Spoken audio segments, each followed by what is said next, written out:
மாதா தொலைக்காட்சி அன்பர்களே, இறந்த நம்பிக்கையாளர்களின் ஆன்மாக்கள் இறைவனிலே நித்திய இளைப்பாற்றி அடைய நமது மாதா தொலைக்காட்சியோடு இணைந்து ஒரே குடும்பமாக மன்றாடுவோம்.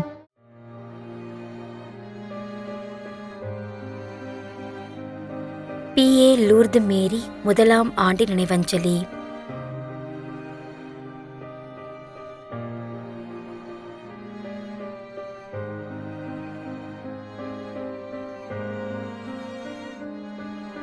ஏ. வெரோனிகா 6ஆம் மாதம் நினைவஞ்சலி.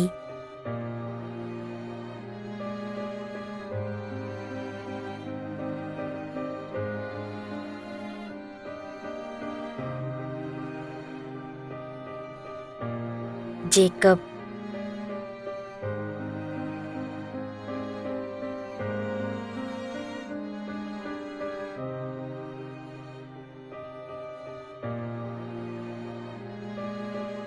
சபரியம்மாள் முதலாம் ஆண்டு நினைவஞ்சலி.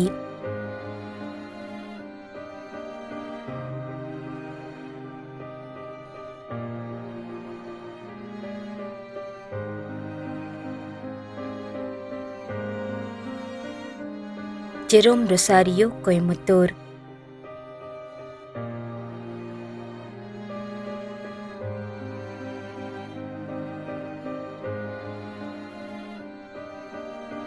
ஐ. ரோனிமோஸ், சென்னை.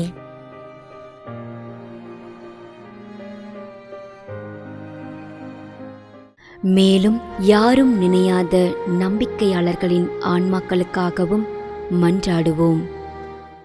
தந்தை, மகன், தூய ஆவியாரின் பெயராலே ஆமென். ஆண்டவருடைய பெயராலே நமக்கு உதவி உண்டு. விண்ணையும் மண்ணையும் படைத்தவர் அவரே. அருள்வாக்கு. திருவெளிப்பாட்டு நூலில் இருந்து வாசகம். அதிகாரம் 14, இறை வார்த்தை 13.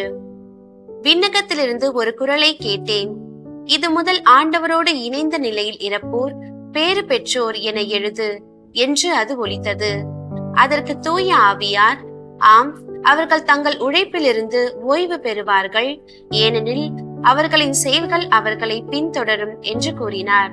ஆண்டவரின் அருள்வாக்கு. இறைவனுக்கு நன்றி. நம்மிடையே வாழ்ந்து இறந்து போன இறைவனின் அடியார்களுக்காகவும், மேலும் குறிப்பாக மாதா தொலைக்காட்சி வழியாக நீத்தார் நினைவில் இன்று நினைவுகூரும் இறைவனின் அடியார்கள் அனைவருக்காகவும் மன்றாடுவோம். விண்ணுலகில் இருக்கின்ற எங்கள் தந்தையே, உமது பெயர் தூயது என போற்ற பெறுக. உமது ஆட்சி வருக. உமது திருவுளம் விண்ணுலகில் நிறைவேறுவது போல மண்ணுலகிலும் நிறைவேறுக. எங்கள் அன்றாட உணவை இன்று எங்களுக்கு தாரும். எங்களுக்கு எதிராக குற்றம் செய்வோரை நாங்கள் மன்னிப்பது போல எங்கள் குற்றங்களை மன்னியும். எங்களை சோதனைக்கு உட்படுத்தாதேயும், தீமையிலிருந்து எங்களை விடுவித்தருளும். ஆமென். இறைவா, இரக்கம் காட்டுவதும் மன்னிப்பு அளிப்பதும் உமது இயல்பு.